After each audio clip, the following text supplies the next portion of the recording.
का मुखिया जी हमरा रहते हुए रउआ लइका पर चप्पल चला देनी का इज्जत रह गेल हमर। हम कहीं अपना आन बान शान ला रउआ पर गोली चला देती तो कै शेर के पड़त रउआ।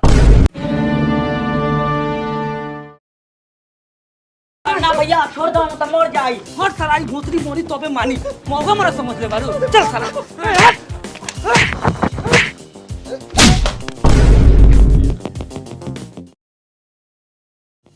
चुप रहना तो मार देम घींच के लात करे पता गोरे छटक जाई।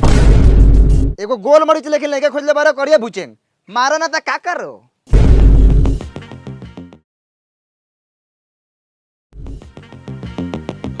का मुखिया जी हमरा रहते हुए रउआ लइका पर चप्पल चला देनी का इज्जत रह गेल हमर।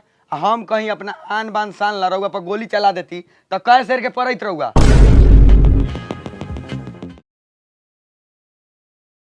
जी सब केहू के प्रणाम। गोर नहीं छू सकत काहे कि रउआ लोगन के गोर बड़ा गंदा बा।